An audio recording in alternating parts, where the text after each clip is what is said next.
Hello everyone, and welcome to day 6 of our 30 days marathon journey into discussing 30 important questions singles must ask while dating or courting. And today, as I said earlier, we're going to discuss question number 6, and I just would like you to stay with me as we listen to this song, this music by Joe Praise and Mercy Chinwo, Come and See. We are listening to Come and See by Joe Praise and Mercy Chinwo, and I'll be right back just in a moment with question number 6. While you listen to this song, while you savor this wonderful melody, I will plead with you to share this link and let someone get connected to this live broadcast, and let someone know that your friend, Pastor Divine, is on with this discussion today. Just take a listen and I'll be right behind it. Yes, God is doing wonderful things in our lives, and we dive straight into question number 6 in our 30-day marathon journey into discussing 30 important questions singles must ask while dating or courting. And you might, if you have not watched questions 1 to 5 of this marathon journey, please, you are going to look for it out on my page and also on my YouTube channel, Living the Full Life. I'm going to attach the links to this video as a comment. And question number 6, which you must ask as a single while dating or courting, is what are your values when it comes to money and financial decisions? You have to ask the person you are courting or dating what values they have when it comes to money and financial decisions. Money is amongst the top 5 areas.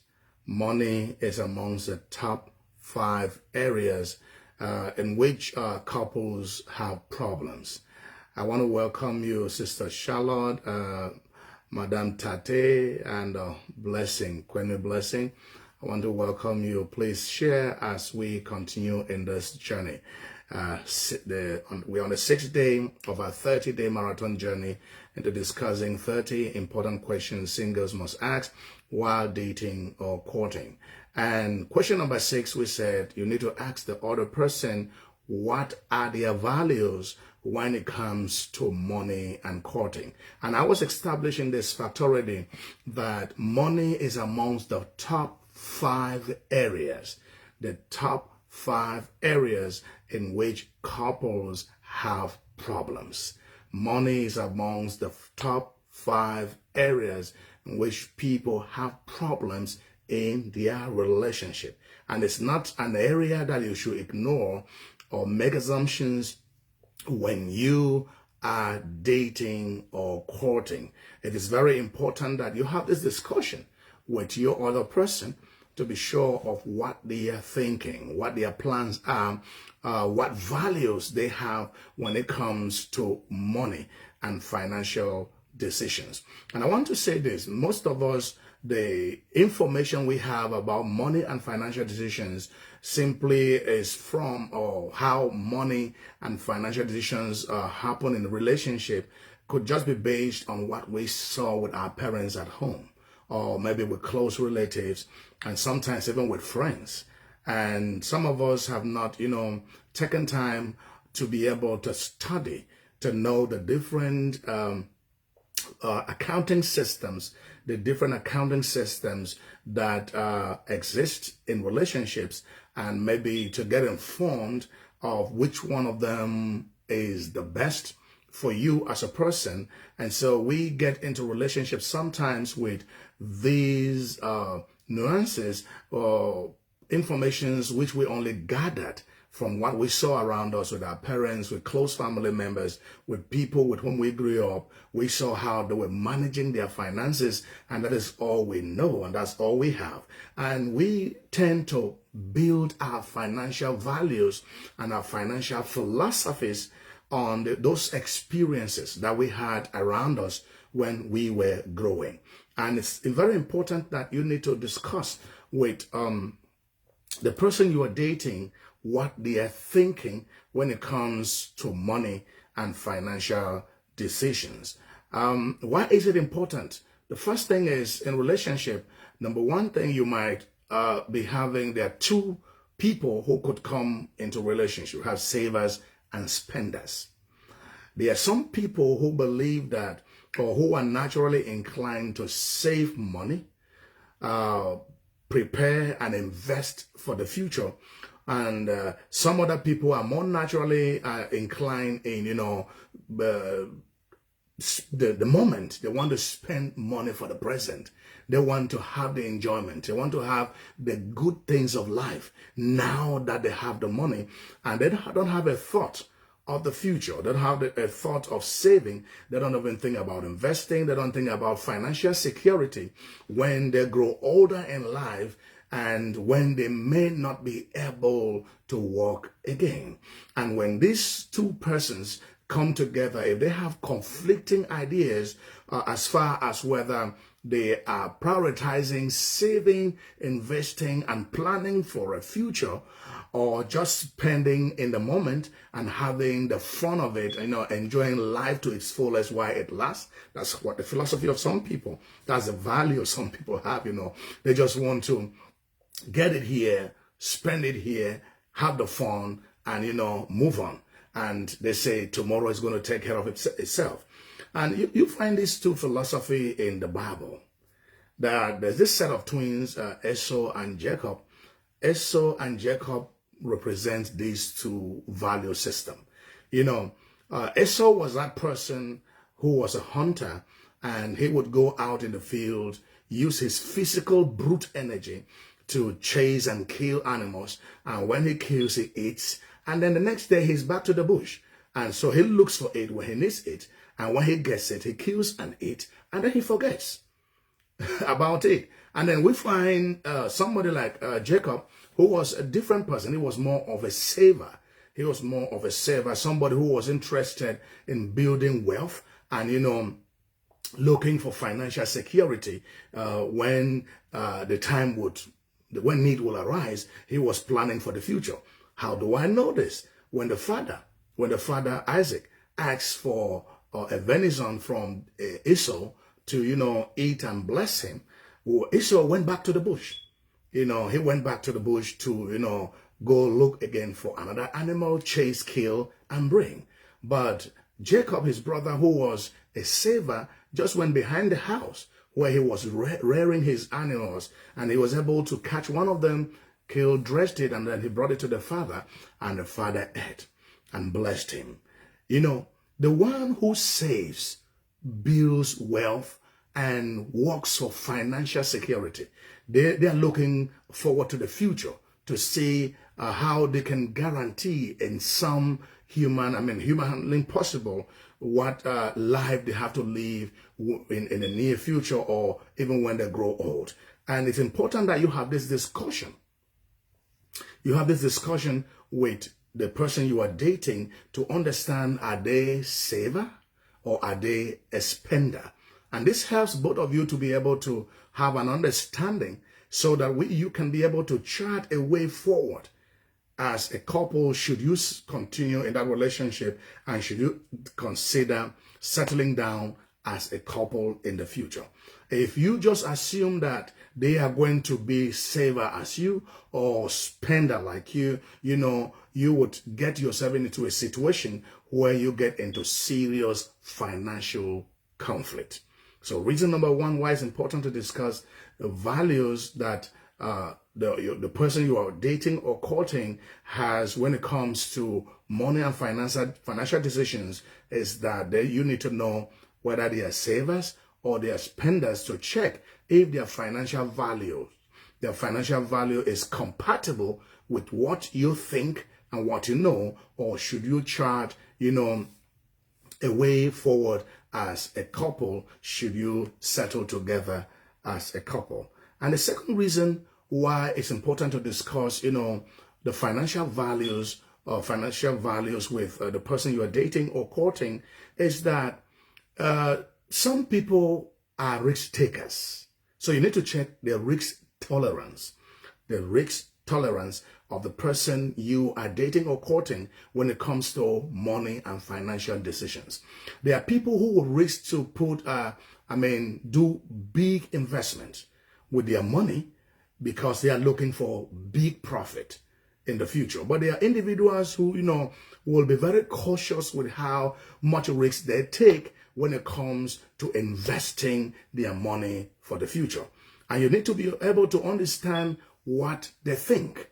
Are they those kind of people who can take big risk, or they are more comfortable with taking smaller risks when it comes to money and financial decisions? You need to understand together, because sometimes you find two people in a relationship, it's like they are dragging each other to different directions. And if you are in that kind of relationship where, you want to invest big and the other person is more cautious, you need to create a balance in that relationship. And now, a simple example just came to my mind with the first question about savers, the first importance of reason why we have to check those financial compatibility. There's this friend of mine, long-time friend.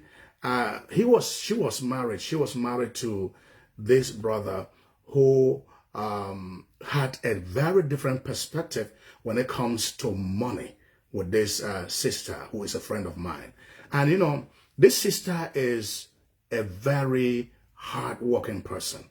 And she works so hard to raise money, and she's doing everything to invest and grow this money so as to have financial security. But on the other hand, you have this man who takes pleasure in just spending money. And, what was not right, what gave me a lot of concern in that relationship is that this guy does not only spend money, he even spent money that is allocated for different things.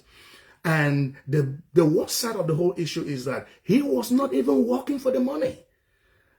The wife was the one who was toiling, beating up herself to bring in the money. And this guy spent, he was so busy spending money and not even growing the money. He was not even making the money. He was not growing the money. He was only spending. And this was a constant area in clashes, in troubles in their relationship. Because while this lady is busy looking for money, saving, trying to invest, the husband is busy spending the money even on trivialities.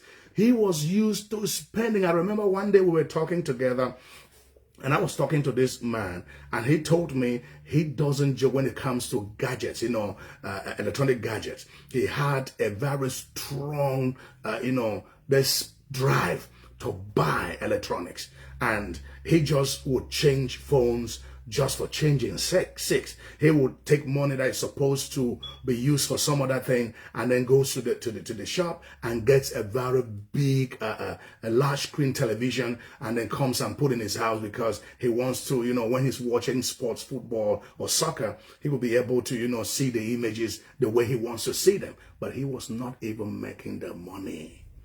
And if this sister had this conversation while they were courting, while they were dating, she would have understood that they were not compatible when it comes to money and financial decisions. This sister was a saver. She was growing her money. She was growing resources. But this husband of hers was a spender, and he was doing everything to spend the money.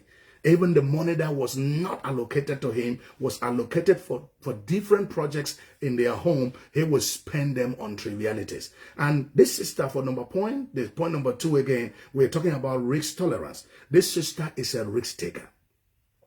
She wants to put her money where she will get the biggest gain. And she will invest in many things, sometimes very large amounts of money. And if you're in a relationship where you are a risk taker, and your other partner is not a risk taker, then you will have conflict until you come to a point probably where you have to chart a way for that relationship. Where is that middle point where you can agree and it's comfortable for both of you to be able to move on as a couple? Remember, I said money is about amongst the top 5 areas where couples have problems, and communication may be number one, money is number two. You can't get to 5 without having money as an issue in relationship. So it's important to ask the person you are dating, their values when it comes to money and financial decisions. Importance number 3, you need to think about financial independence versus financial interdependence. Some individuals value financial independence and autonomy.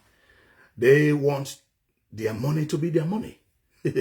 Yeah, this is what experiences people have in relationships. You know, my money is my money. Your money is your money. But other people think they have this interdependence philosophy where, you know, they think that they have the money in a couple belongs to the two people, not just to one. It doesn't matter who brings in the money. It doesn't matter who brings in the better chunk of the money. In as much as it is the money that belongs to the two of them, that money is family money. It is our money, not your money, not my money. And so you need to discuss this to be able to understand what value that other person has. Are they thinking that money they have is their money? Or are they thinking money they have is your money, you know, as a couple? Or they would want to keep everything to themselves so that they manage their money, they will prioritize financial independence? Or you, when it comes to decision making, he makes decisions as far as his money is concerned. You make decisions as far as your money is concerned. You know, I'm trying to say this is not really working out well because it's a problem. It's an issue of conflict in relationship. And experience has shown that it is easier most of the time for men to subject their money to be family money. And when it comes to women, experience has shown that most of the time they want their money to be their money and not that of the couple. It is not in every situation. Of course, there are exceptions to what I just said, but I'm talking about a trend of what is experienced in many places. Some ladies think that their money is their money, but the husband's money is our money, but the wife's money is her money, and it brings a lot of problems and tensions and troubles in relationship. Of course, we have great women out there. We have great women out there who have helped their husbands, you know, come out of poverty because they were richer, they earned more money than their husbands, and they were able to assist their husbands, you know, to be able to grow financially. So it's not an issue of women, but I said it's a tendency that has been observed. So you need to be sure, are they thinking of financial independence or financial interdependence? Are they thinking of taking, decisions about their money, or are they going to subject their money to the couple so that you manage it together in one whole for the betterment of the family or the relationship? The next thing you want to think is debt aversion versus comfort with debt. Now, I'm talking about debt issues in relationship. That's owing money, debt. You know, some people don't like owing. Meanwhile, others are very comfortable with owing. Now, there's nothing wrong with owing or not owing. It all depends on why are you owing? Why are you owing? And why did you take the loan in the first place? Of course, I'm of the opinion that loans should not be taken for trivialities or for vacations or for things that don't add value to you as a person or to you as a couple. That's my personal opinion. I'm of the opinion that when you go on vacation, when you want to just upgrade your car for upgrading sake, you don't have to go for a loan. But if you are upgrading because the other one is giving you trouble, you need to also measure how much you are getting in order to upgrade. And so you get into a relationship with somebody, you need to know their attitude towards debt. Are they debt tolerant? Do they want to get into borrowing? And are they comfortable with that? There are some people who will not, for any reason, take any loan from any bank for anything. And it doesn't make them wrong. They have their reasons for thinking like that. That is why it's important you talk with someone to know, what is your idea? What do you think when it comes to borrowing? Is it a no debt situation altogether? Or you can tolerate certain amounts of debt in the couple or in the relationship? Of course, debts which may be borrowed for education, money that may be borrowed for acquiring a house, money that may be borrowed for things that otherwise, if not acquired, the family may not have a certain basic comfort that may be a situation to discuss with anyone you are dating or courting. Some people are for no debt at all. Meanwhile, some people can tolerate some degree of loan taking from the banks. Some can tolerate very large amounts of money. And those are risk takers. They don't, of course, they want to invest. They want to take big risks in order to make big strides in their financial progress. Whatever the case, you have to talk. You have to talk with the person you are dating or courting to know what values they have in this direction. And then you also need to consider long-term planning versus short-term gratification. That's one important reason why you'd want to talk to the one you're dating or courting about their values on money and financial decisions. Are they interested in long-term planning, or that interested in short-term gratification? This is similar to our savers versus spenders. Somebody who is interested in short-term gratification, they are more interested in the now, in the comfort of the now, and they don't have a thought about what tomorrow is going to bring.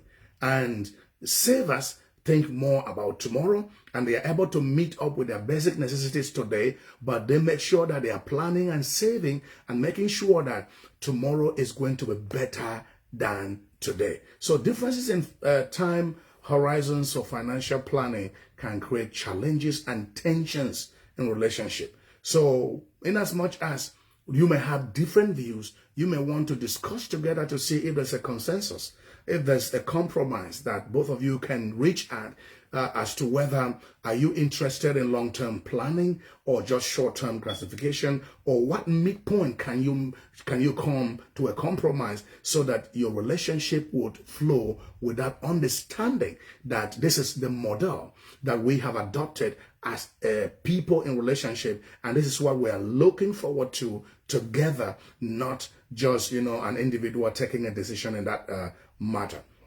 And then that takes us to about joint financial decisions.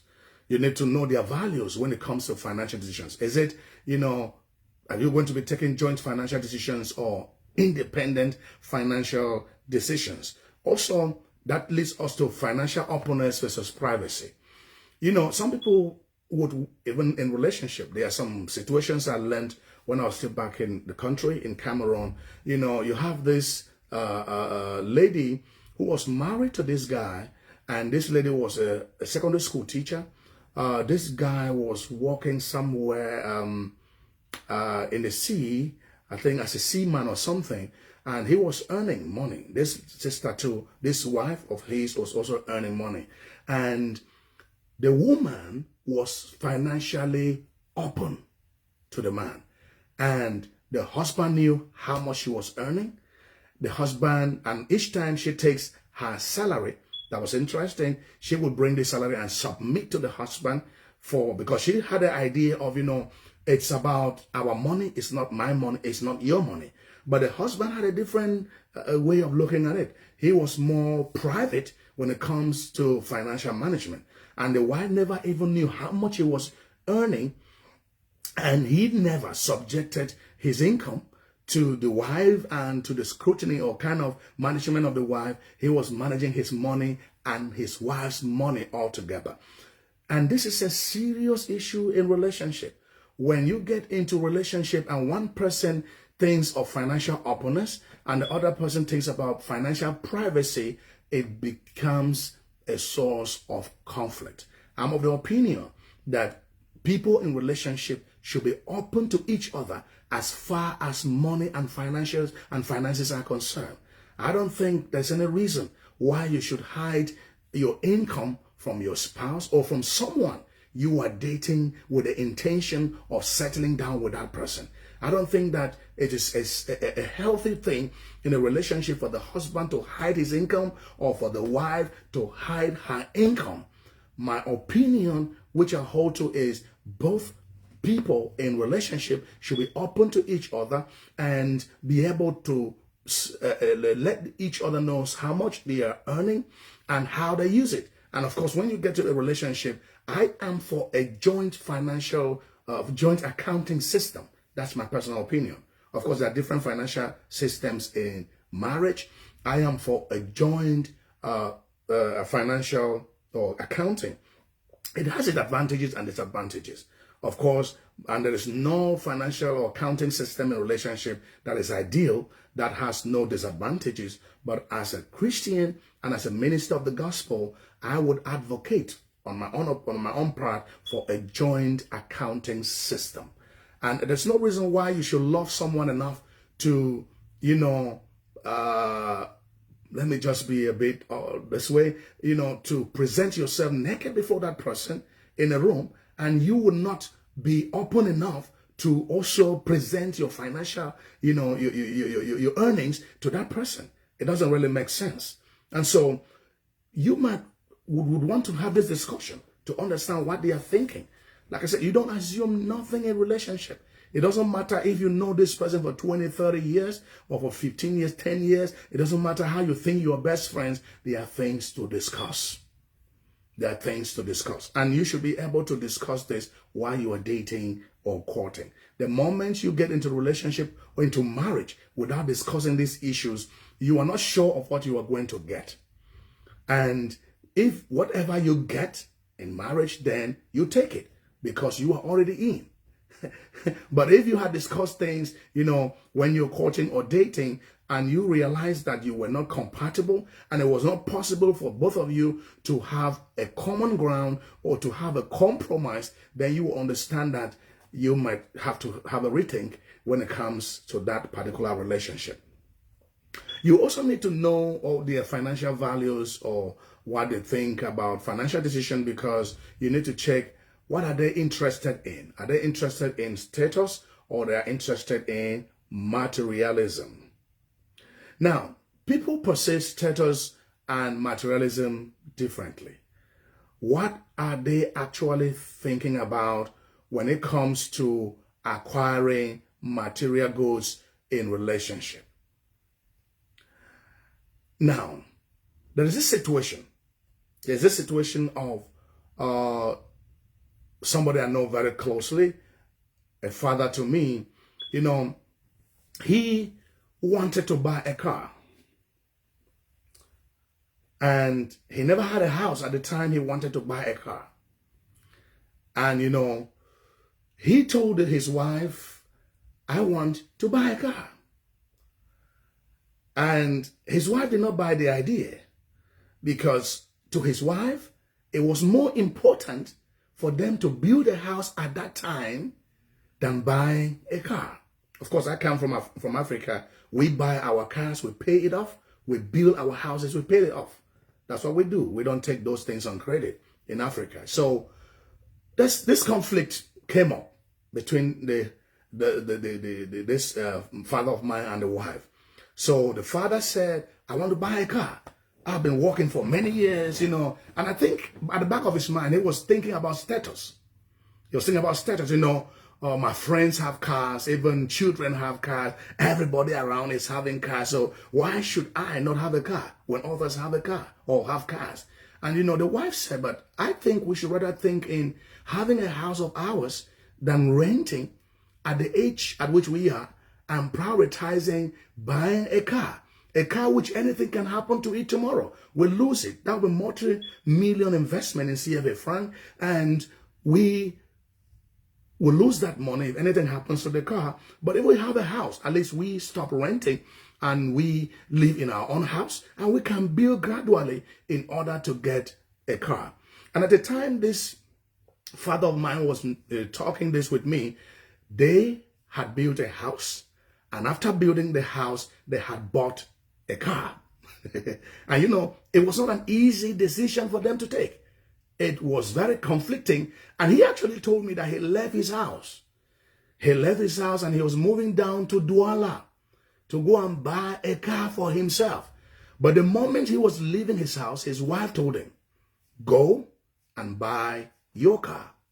When you buy that car, I will never drive in that car with you or ride in that car with you. And so he left the house in anger.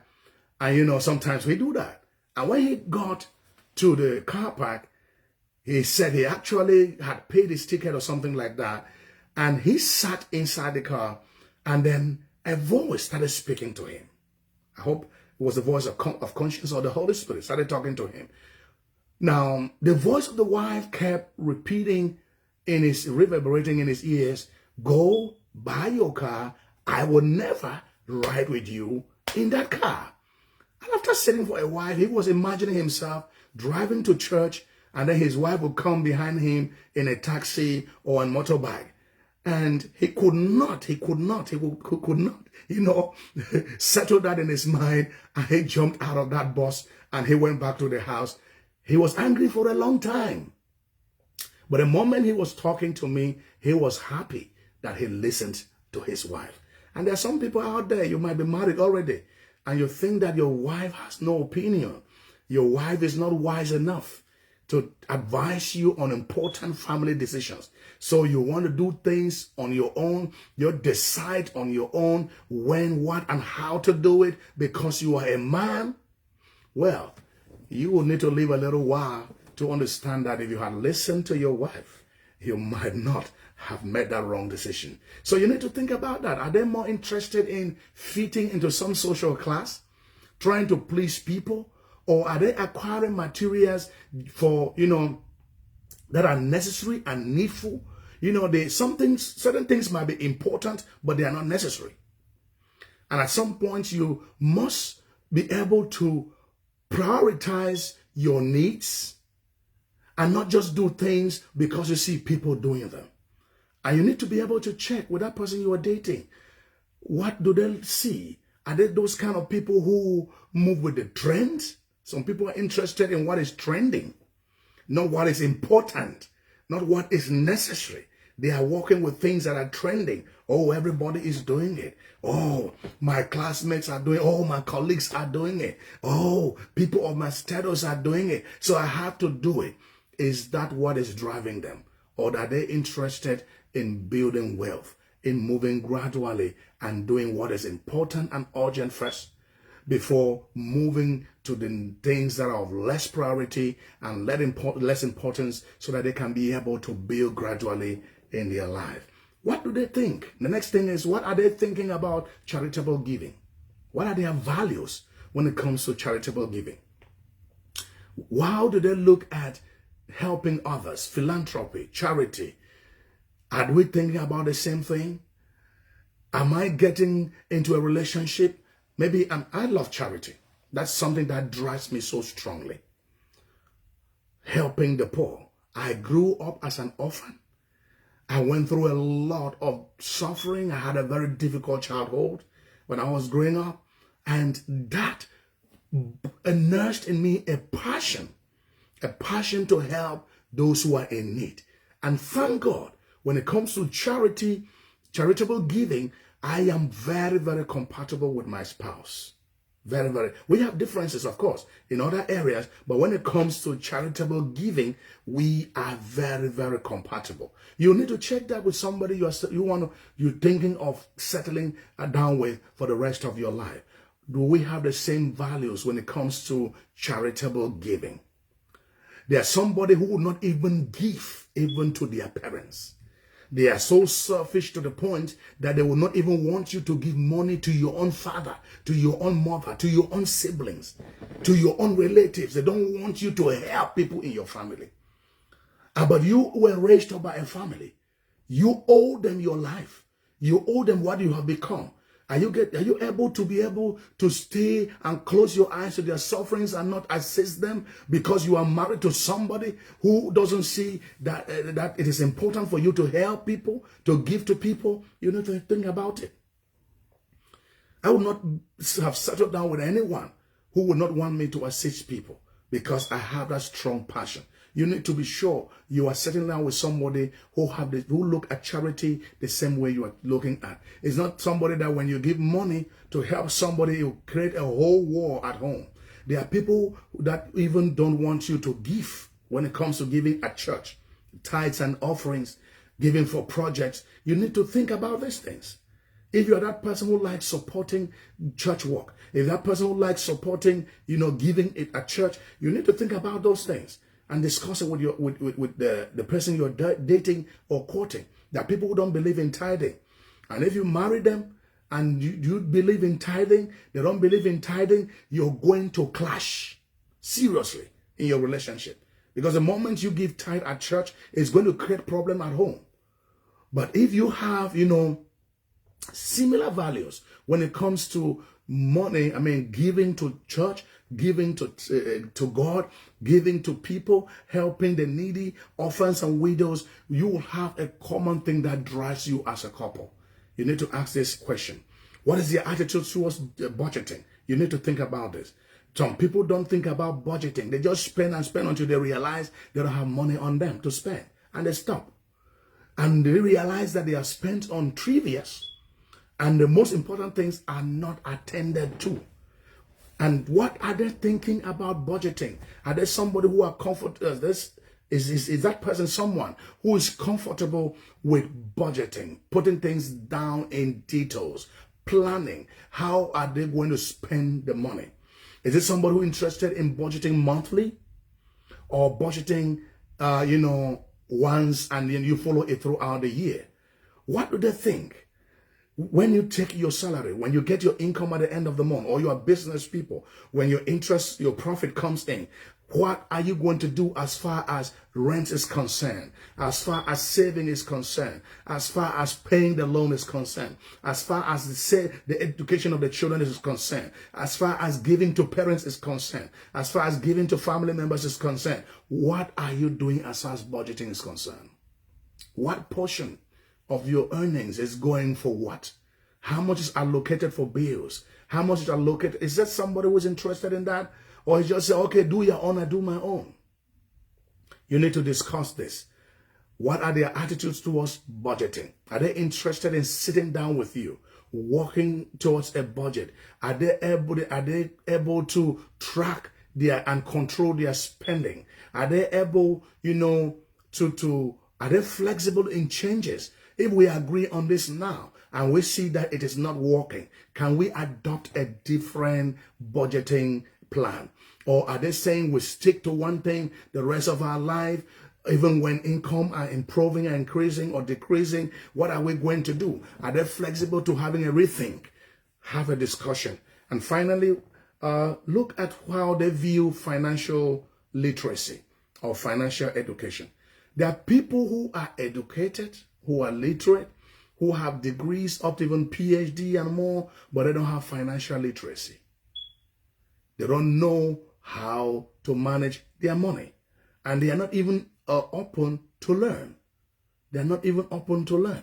And they know what they know, and they think that what they know is all that exists. You need to discuss what information do they have. Are they have they learned so much about personal finance? What are they doing? Have they learned about saving? Have they learned about budgeting? Are they open to learning at all? Or are they just closed up in their philosophy? Are they informed of what they can do to grow wealth? Are they open to learning different ways in which they can invest their money and grow their money? Is it somebody who is stuck? Some people believe that when you have a profession or a career, you have to stuck in that all your life. We have to grow, we have to change, we have to move. And when it comes to financial education, that is something that we never stop learning. Are they interested in learning and improving on their financial knowledge?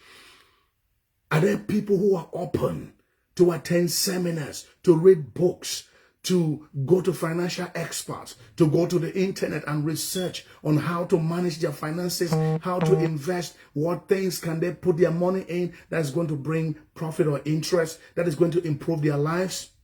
You need to discuss these questions with someone you are dating. It's very, very important. Check their financial values. What are their financial values, and what are their values when it comes to money and financial decisions? Are they savers or spenders? Are they people who take risks? What is their risk tolerance? Do they take big risks, small risks, or no risks at all? What are they thinking about? Financial independence or financial dependence? Do they want to come to some point where they are only taking decisions on their, they want to be independent, how to manage their money, how they want to be autonomous. They don't want to prioritize interdependence where both of you discuss financial decisions together. Are there people who are thinking about debt aversion, or are they comfort with debt? Are they comfortable in taking some money to invest or not at all? What are they thinking about in their long-term financial planning, or are they more interested in short-term gratification? Do they think of financial freedom in the future, financial security, or they just want to eat, enjoy for the moment and forget and let tomorrow take care of itself? What, are they open, financially open, or they want to keep their money issues to themselves? Do they want to hide their financial life, or they are open to discuss it with you? What are they more interested in the now, in their status, in materialism? Are they interested in doing what people are doing, or are they interested in building gradually to get comfort in their life in the long term? What values do they have when it comes to charitable giving? What's their attitude towards budgeting? And you need to look at their views on financial education. These are some few reasons why it's important to ask someone you are dating their values when it comes to money and financial decisions. You don't want to miss our training for singles that is coming up in February and March. Join us in the first batch of this training, where we are going to be working with singles through some 5 modules in this training. We'll be talking about self-awareness. We'll be talking about navigating intimacy. We'll be talking about, how the foundations of a healthy relationship, how you can know you are in a healthy relationship. I'm going to attach a link to this video. Click on that link, give me a message on WhatsApp, and let's have a discussion. If you need relationship counseling as a single or as a couple, click on the link I'm going to attach to this video, or get to me on WhatsApp. You can get straight to our website, which I'm going to attach to this video, and you register. You fill our intake form. If you need me to walk you through relationship counseling as a single or as a couple, or you are already having someone you want to settle down with and you want us to have coaching, you want me to coach you through your relationship on how to blend and handle some of these issues that could be problematic in your relationship, get to me and we will have sessions together and you will never regret it. See you tomorrow for question number 7. You cannot miss this. And if you miss questions number 1 to 5, check it up in my Facebook page, Kwenu Nupuku, or you go to my YouTube channel, Living the Full Life, and you're going to have all the questions, all the episodes which are uploaded to my YouTube channel. God bless you, and see you tomorrow for question number 7. Please share. Also, please subscribe to my YouTube channel, like it, click the notification button so that each time I come on, you'll be able to know your friend is live. God bless you.